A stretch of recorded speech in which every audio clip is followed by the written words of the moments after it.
Hello बच्चों, कैसे हो आप लोग। आज हम लोग लेक्चर नंबर 2 पे आ गए हैं और लेक्चर नंबर 2 में हम लोग बात करने वाले हैं कि कंपैरिजन ऑफ रेशियो क्या चीज होती है। ओके, तो चलिए स्टार्ट करते हैं। जैसे मैंने आपको दे दिया कि देखो 1/2 है मेरे पास और यहाँ पे है 7/19। आप बोलोगे सर कौन सा इसमें से बड़ा है, बताइए कौन सा रेशियो बड़ा है। दिखने में क्या लग रहा है आपको, दिखने में लग रहा है कि भाई ये छोटा सा नंबर है 1/2, 1 और 2 छोटे छोटे होते हैं ना, और 7 और 19 बड़े बड़े नंबर है। हो सकता है आपके मन में ये बात लगे, जो लोग होशियार हैं उनकी बात नहीं कर रहा हूं मैं, बहुत बेसिक बात कर रहा हूं कि हो सकता है आपको लगे कि ये बड़ा है, लेकिन ऐसा है नहीं, हम नहीं बता सकते। तो आपको क्या करना है, आपको एक तरीका बताता हूं। आप क्या कर लेना, देखो न्यूमरेटर दिख रहा है, ये पोजीशन पे आपको मल्टीप्लाई करके लिख लेना है। मतलब 1 × 19 किधर लिखाएगा, इधर। यहां पे 7 × 2 क्या 14। अब देखो कौन बड़ा है, आपको लग रहा है ये बड़ा है, इसीलिए आंसर ये बड़ा होगा। बोलो पहली बात समझ में आ गई। एग्जांपल एक और लेके देख लें। देखो एक हमने बोला कि भाई यहां पे हम लिखेंगे 2/3, यहां पे लिखेंगे 1/2।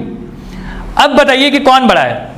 अब फिर से वही काम करोगे, क्या करोगे, 2 × 2 = 4 इधर लिखा गया, 3 × 1 = 3, कौन बड़ा है ये, इसलिए यहां पे भी क्या आएगा साइन, यही वाला साइन आएगा।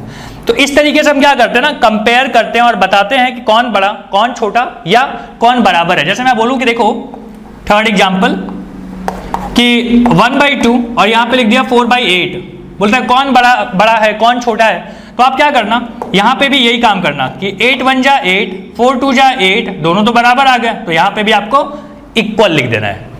बोलिए बात समझ में आ गई, कंपैरिजन कैसे करते हैं।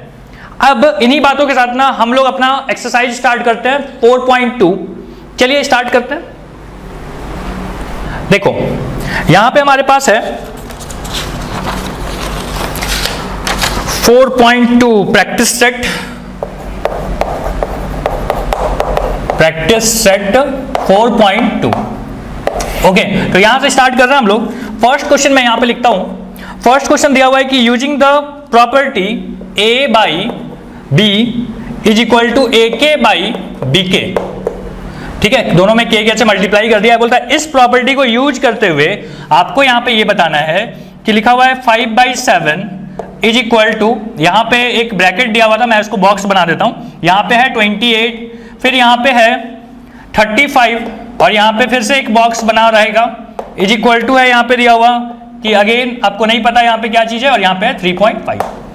अब बोलता है कि अगर इस रेशियो में k से मल्टीप्लाई कर लो, k क्या है, k कांस्टेंट है, कोई भी कांस्टेंट से मल्टीप्लाई कर लीजिए तो रेशियो में कोई फर्क नहीं पड़ता है।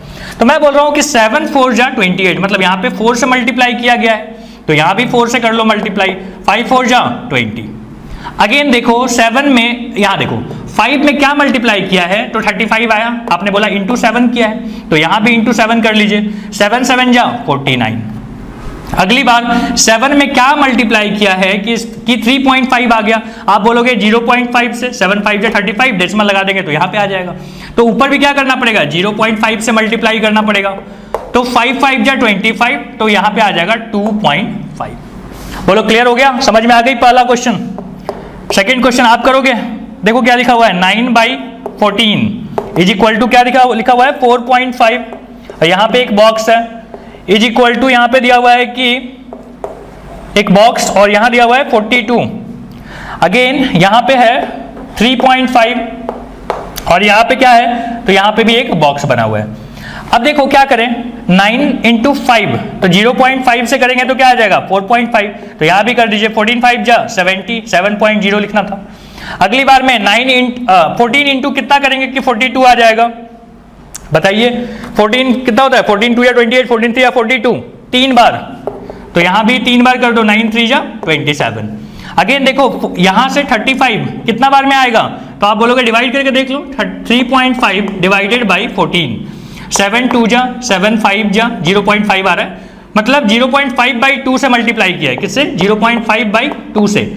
यहां भी कर लीजिए 0.5/2, तो 9 × 5 = 45, तो 4.5/2 करोगे तो कितना आ जाएगा, ये आ जाएगा 2.25, कितना आ गया 2.25। तो इस तरीके से ना आपको क्वेश्चन नंबर 1 यहां पे सॉल्व करने हैं। ठीक है, हो गया, डन, मिटा दूं, चलो लिख लो। चलिए 2 फ्रेम में कर देते हैं डिवाइड बोर्ड को। एक तरफ एक बार इधर लिखूंगा, एक बार उधर लिखूंगा। चलो आओ, अब हमारे पास है क्वेश्चन नंबर 2। क्वेश्चन नंबर 2 हम लोग को बोलता है कि फाइंड द फॉलोइंग रेशियो, बोलता है the ratio of radius to its circumference, radius to circumference, ठीक है, सर्कमफेरेंस। रेडियस को क्या लिखते हैं आर, सर्कमफेरेंस का क्या होता है 2 पाई आर, तो आर आर कट गया, क्या बचा 1/2 पाई, ठीक है। First part over. Now second part. Second हम लोग को क्या बोला हुआ है, देखो सेकेंड बोलता है कि the ratio of the circumference, circumference ऊपर लिखनी है, डिवाइडेड बाई क्या, तो बोलता है divided by the ratio of circumference of a circle with radius R to its area, area से डिवाइड करना है। तो हम बोलेंगे सर्कमफेरेंस का क्या होता है 2 पाई आर और एरिया क्या होता है पाई आर स्क्वायर, तो पाई पाई कैंसिल, आर एक आर कैंसिल, मतलब क्या आ गया 2/r। थर्ड पार्ट बोलता है कि the ratio of diagonal of a square, यहां पे क्या लिखना है डायगोनल, और यहां क्या लिखना है, तो बोलता है diagonal of a square if the length of the side is, क्या बोलता है कि the ratio of diagonal of a square to its side, यहां पे साइड लिखना है, ठीक है, ये बात भूल गए थे हम लोग। तो डायगोनल क्या होगा बेटा, स्क्वायर का डायगोनल याद है, देखो स्क्वायर ऐसे होता है, तो इसका डायगोनल ये 7 है, बोला हुआ था कि 7 है, ये भी 7 है, तो ये क्या आ जाएगा, ये आ जाएगा 7√2, मतलब डायगोनल क्या आ गया 7√2, साइड कितना है 7, तो ये कट गया, क्या आ गया आंसर √2। समझ में आ गई। थर्ड क्वेश्चन, फोर्थ भी यहीं पे कर लें। देखो क्या बोलता है फोर्थ, बोलता है the length of the side of a rectangle are 5 and 3.5, बोलता है find the ratio to its parameter to the area, ऊपर पैरामीटर नीचे एरिया। पैरामीटर का फॉर्मूला क्या होता है 2 × L + B, एरिया का फॉर्मूला क्या होता है L × B। 2 × L की वैल्यू दी हुई है, कितना दिया हुआ है 5 and 3.5, मतलब L है 5, ये है 3.5, यहां पे एरिया मतलब 5 × 3.5। कैलकुलेट करते हैं कितना आएगा बताओ, यहां पे आ गया 8.5 × 2 क्या होता है 17, डिवाइडेड बाई 3.5 × 5 क्या आ जाएगा 5 × 5 = 25, 5 बचा 2, 15 और 2 17, 17.5 मतलब 17/17.5। तो ये सब क्या हो गया, आपको रेशियो समझा दिया निकालना। तो ये हो गया अपना क्वेश्चन नंबर 2। अब चलो कॉपी कर लो, हो गया कॉपी। क्वेश्चन नंबर 3 करते हैं। क्वेश्चन नंबर 3 बोलता है कंपेयर करने के लिए, तो बोलता है √5/3 दिया हुआ है, और यहाँ पे मान लीजिए कंपैरिजन के लिए आपको यहाँ पे लिखना पड़ेगा कौन बड़ा कौन छोटा, बराबर यहाँ पे है √7। क्या बताया था मैंने, मल्टीप्लाई कर लीजिए √35, यहाँ पे 3 3 जा 9। सोचो मैं बोल रहा हूँ कि √35 किसके आसपास होगा, मैं बोल रहा हूँ 6 6 जा 36, 6 से भी कम है, ये कम है, और ये 9 है, तो कौन बड़ा, ये, तो इसलिए हम बोलेंगे ये बड़ा है। बोलो समझ में आया आपको। पूरा का पूरा मत निकालने लग जाना कि सर √35 की वैल्यू वाले बताएंगे। भाई √35 किससे छोटा किससे बड़ा ये तो बता सकते हो, उसी से हमने कंपेयर कर लिया। सेकंड क्या बोलता है कि बोलता है 3√5/5√7, और यहां पे है √63 डिवाइडेड बाई √125।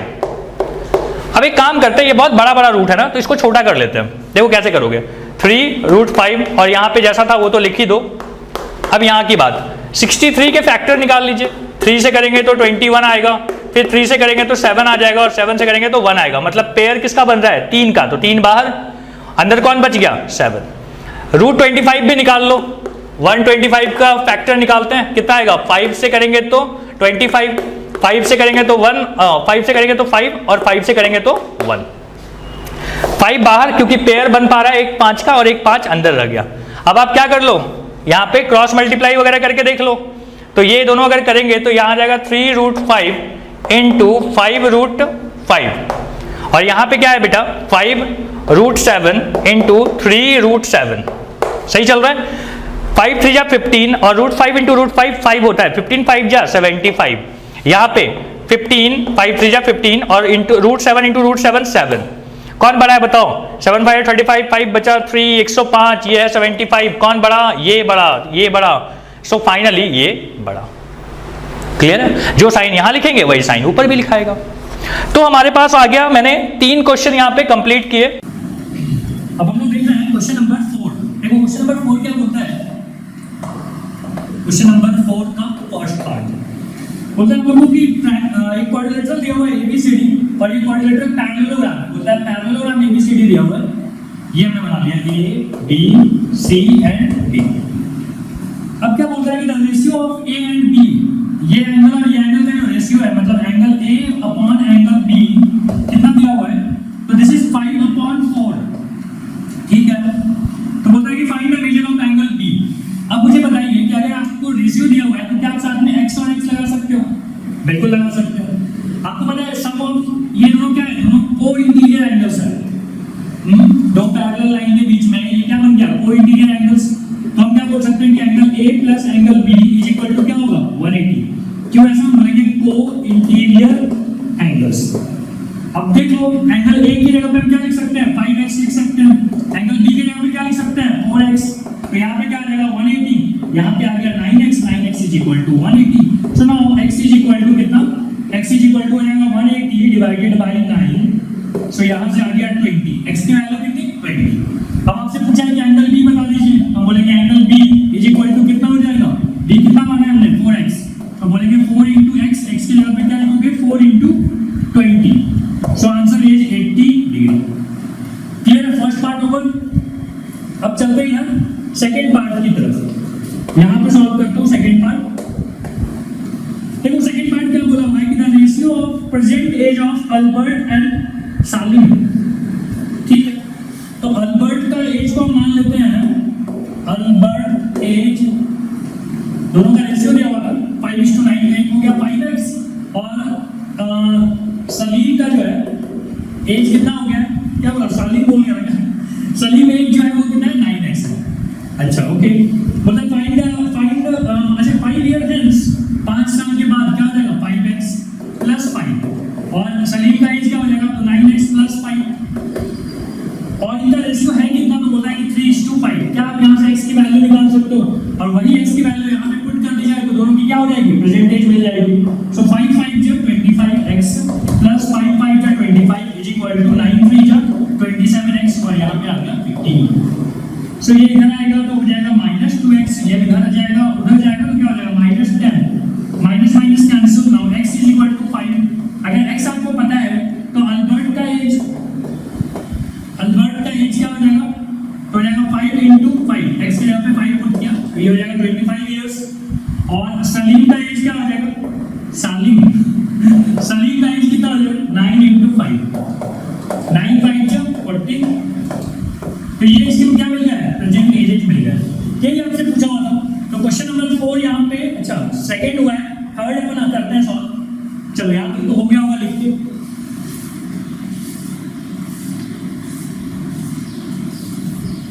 अब हम लोग कर रहे हैं क्वेश्चन नंबर 3। देखो क्वेश्चन नंबर 3 क्या बोलता है कि the ratio of length and breadth of a rectangle. तो लेंथ कितनी हो जाएगी, लेंथ अपॉन ब्रेड्थ का दिया हुआ है 3:1, तो लेंथ हो जाएगा 3x और ब्रेड्थ हो जाएगा 1x। जब ये रेशियो दिया है तो साथ में x लगा के, मतलब एक वेरिएबल लगा के उसकी एक्चुअल वैल्यू को बता सकते। ओके, फिर क्या बोलते हैं कि इसका पैरामीटर दिया हुआ है बेटा, पैरामीटर इज 36। तो पैरामीटर का फार्मूला क्या होता है, 2 into l plus b is equal to 36। ये 2 से इधर जाएगा तो ये कैंसिल हो जाएगा, 18 आ जाएगा, मतलब l plus b कितना आता है 18। l की वैल्यू कितनी है 3x, b कितना है x, ये हो गया 18। So now 4x is equal to 18। So x is equal to क्या हो जाएगा 18/4, मतलब 2 और यहाँ पे 9 मतलब 4.5। x की वैल्यू कितनी 4.5। तो आपसे क्या पूछता है कि लेंथ बता दीजिए, तो लेंथ कितना हो जाएगा, लेंथ है 3x मतलब 3 into 4.5 कितना हो जाएगा 13.5। ब्रेड्थ पूछा था तो ब्रेड्थ कितना हो जाएगा, तो ब्रेड्थ के लिए आप बोल दोगे कि 1x है मतलब 4.5। ठीक है, तो थर्ड पार्ट ओवर। चलो यहाँ पे फोर्थ करते हैं। फोर्थ होता है the ratio of two number is 31:23। Okay, let the first number कितना है दोनों का रेशियो, तो 31 और 23 है, मतलब आप बोलेंगे पहला है 31x, सेकंड नंबर क्या हो जाएगा, सेकंड कितना था 23, तो हम बोलेंगे 23x। दोनों का सम कितना बोला हुआ है, दोनों नंबर का सम कितना है कितना 54 x is equal to 216. So now x is equal to 216 divided by 54. कितना टाइम 4 टाइम. x की वैल्यू कितनी आ गई? x की वैल्यू आ गई 4. लेकिन हमसे x तो पूछा नहीं है, आपसे तो नंबर पूछा है, तो हम क्या बोलेंगे? फर्स्ट नंबर कितना था? 31x. तो 31 into 4 कितना हो जाएगा? 4 3 जा 12 124. सेकंड नंबर क्या आ जाएगा? हम बोलेंगे सेकंड नंबर अपना कितना था? 23x था. तो 23 और x की जगह पे 4 3 जा 12 2 बचा 1 और यहाँ पे आ गया 92. तो ये हमने क्या हो गया? आंसर हो गया. तो हमने यहाँ पे क्या कर लिया? फोर्थ कर लिया. एक और कर लेते हैं फटाफट, फिफ्थ वाला. चलो एक बार रिकॉर्डिंग चेक कर लेते हैं, हो रहा है कि नहीं हो रहा है. रिकॉर्डिंग चालू. ओके, सो हम लोग बात कर रहे हैं फिफ्थ में बोला है कि if the product of two number is 360 and the ratio is 10:9. तो बोलेंगे फर्स्ट नंबर हो जाएगा 10x, सेकंड नंबर क्या हो जाएगा? 9x, क्योंकि रेशियो दिया हुआ था हमको. और बोलते हैं दोनों का प्रोडक्ट दिया हुआ है, तो बोलेंगे 10x into 9x is equal to कितना दिया हुआ है? 316. 10 9 जा 90, 90x square is equal to 360.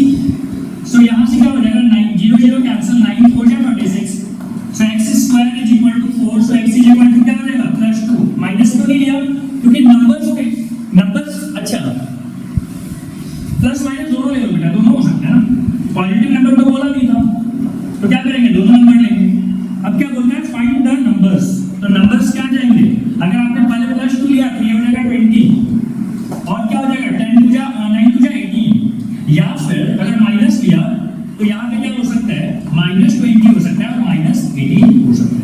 तो ये दो नंबर है, दोनों नंबर में से कोई भी हो सकता है, कोई भी एक सेट हो सकता है. जैसे एक हो जाएगी 20 या 18 या फिर -20 या -18. क्लियर? समझ में आ रहा है कि सब एक सांस में लग रहा है कि हम चलते जा रहे हैं? बढ़िया. चलो सॉल्व करो, कॉपी करो इसको.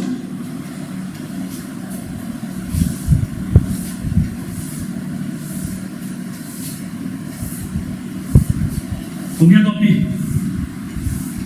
अच्छा, आप लोग खुद से ट्राई करते हो कि खाली केवल इसको वॉच कर रहे हो कि क्या क्या चल रहा है वीडियो में, उसको बस वॉच करना है. स्टाइल. क्वेश्चन नंबर 5 बोलते हैं हम लोगों को कि if a is to b दिया हुआ है अपने को कितना? 3:1. अच्छा, और एक चीज दिया हुआ है बेटा कि b is to c दिया हुआ है कितना? 5:1. ठीक है, बाकी चीजें समझ में आ रही है. a by b कितना दिया हुआ है? इतना. b upon c कितना दिया हुआ है? इतना. मतलब फाइंड द वैल्यू ऑफ पाना क्या बोलता है कि बोलता है a³ upon 15b square c और यहाँ पे क्या दिया हुआ है बेटा? 3. ठीक है, ऐसा कुछ दिया हुआ है. तो एक काम करते हैं कि हम यहाँ से ना वैल्यूज निकालना स्टार्ट करते हैं. हम बोलेंगे a इज इक्वल टू क्या हो जाएगा? देखो तो a इज इक्वल टू क्या हो जाएगा? 3b. ठीक है, और यहाँ से बेटा b इज इक्वल टू क्या हो जाएगा? 5c.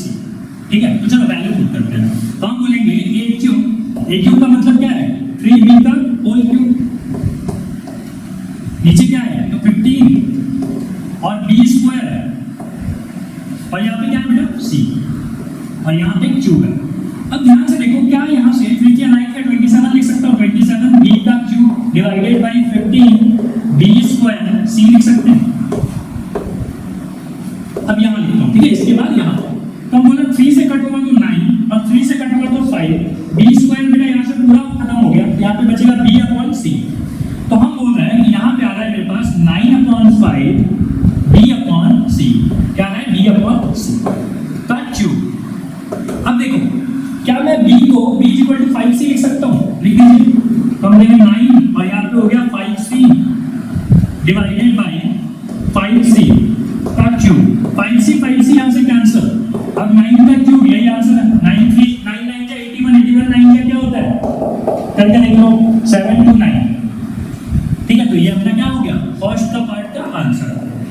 सेकंड में बोलते हैं हम लोग को इनके कैलकुलेट करने के लिए. चलो यहाँ पे सेकंड करते हैं. बोलते हैं सेकंड में हमको कि a स्क्वायर अपॉन 7bc बताइए. तो बोलेंगे a is equal to 3b लिख देता हूँ पहले. a इज इक्वल टू क्या लिखूं? लिखेंगे 3b का होल स्क्वायर अपॉन 7bc। ठीक है, तो 3 3 या 9 b स्क्वायर अपॉन 7bc। क्या यहाँ से b और b कैंसिल हो जाएंगे? बिल्कुल। तो यहाँ बचेगा 9 अपॉन 7 और b के यहाँ पे क्या लिख सकता हूँ? 5c लिख सकता हूँ। तो मैं लिख रहा हूँ 5c और यहाँ भी आ जाएगा कितना? c। c कैंसिल, 9 5 जा 45 अपॉन 7। अगर कैलकुलेशन में कहीं पे मिस्टेक होगी तो उसको करेक्ट कर देना, ठीक है? जहां तक मुझे पता है कोई कैलकुलेशन में मिस्टेक तो नहीं लग रही है, बट फिर भी अगर होती है तरीका बिल्कुल सही है। अब कैलकुलेशन में कहीं कहीं पे मिस्टेक हो सकती है। नाउ क्वेश्चन नंबर 6 इधर आया। क्वेश्चन नंबर 6 हम लोग को बोलता है कि if root of 0.04 into 0.4 into a is equal to दिया हुआ है वैल्यू अपने को 0.4 into 0.04 into रूट b। ठीक है, ऐसा दिया हुआ है रूट। बोलता है find a is to b। a is to b आपको बताना है। अब यहाँ पे a है, यहाँ पे b है, ये सब रूट के अंदर है। ठीक है, क्या करें, कैसे होगा? तो एक काम करते हैं, इसको मैं कहीं पे साइड में लिख a अपॉन b अपने को चाहिए। ठीक है, चलो मैं बोल रहा हूँ कि मैं इसको पहले डेसिमल को खत्म करना चाहता हूँ। मतलब 4/100 लिख सकते हैं इस बात को, या हम इसको 4/10 लिख सकते हैं और इसको a लिख सकते हैं, कोई दिक्कत तो नहीं। अब यहाँ पे देखो 0.4, अच्छा 0.4 को मैं लिखूंगा 4/10, इसको लिखूंगा 4/100 और यहाँ पे लिखूंगा रूट b, कोई दिक्कत नहीं। लिख रहा देखो, ओके। अब देखो ये 100 बाहर, अच्छा 4/4 दो बार है तो 4 बाहर निकल गया रूट के, 100 था तो 10 बाहर निकल गया। ठीक, अब बेटा यहाँ पे क्या बचा है? देखो यहाँ पे बचा है अपने पास a/10। समझ में आ रही है? यहाँ देखो 4 यहाँ तो 4 बाहर है और यहाँ पे क्या है 10 into 100 और यहाँ पे क्या है रूट b। अब देखो 4 यहाँ से कैंसिल, 10 और 10 कैंसिल, सही चल रहा है। अब यहाँ पे क्या आ रहा है? ये सब चीजें आ रही हैं। हम बोल रहे हैं कि क्यों ना ऐसा किया जाए कि इसको स्क्वायरिंग बोथ साइड कर देते हैं, तो क्या होगा? समझ लो, इसको स्क्वायरिंग बोथ साइड कर दिया हमने तो क्या आ जाएगा? ये बन जाएगा a/10 सॉरी a/10 और यहाँ क्या हो गया? 4 4 16 रूट b का स्क्वायर b। यहाँ पे 10 का क्या होता है? 100 का स्क्वायर क्या होता है? 2 बार 0 आ जाएंगे और 2 0 और 2 0। ठीक है, यहाँ से ये और ये कैंसिल।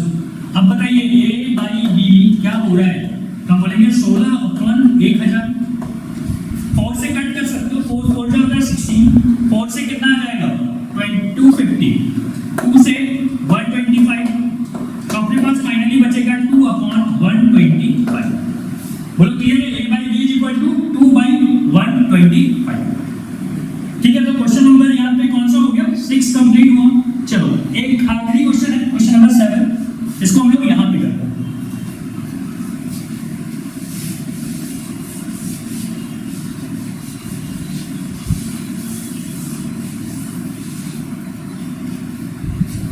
अब अपने पास क्वेश्चन नंबर 7। क्वेश्चन नंबर 7 हम लोग बोलता है कि x + 3 अपॉन x + 1 अपॉन, क्यों लिखा? क्योंकि वहाँ पे ऐसे डॉट लिखा होगा। डॉट मतलब 2 डॉट मतलब क्या होता है? रेशियो। इसको हम लोग ऐसे लिख सकते हैं, इज इक्वल टू क्या दिया है? x - 2 upon x + 1। अब आपसे बोलते हैं find the value of x निकाल लिया हमने, तो एक काम करते हैं, क्रॉस मल्टीप्लाई करते हैं। ये ऐसे, ये आ गया इस तरीके से, यहाँ पे है x - 2 और यहाँ पे है x + 1।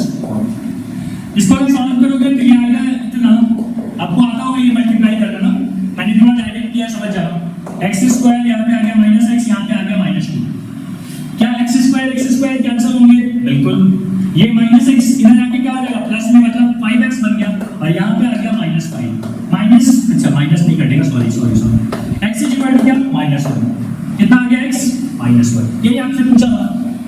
सो यहाँ पे अपना ये एक्सरसाइज कंप्लीट होता है। हम लोग अगले वीडियो में मिलेंगे और वहां पे हम लोग बात करेंगे कि ऑपरेशंस ऑन इक्वल रेशियोज।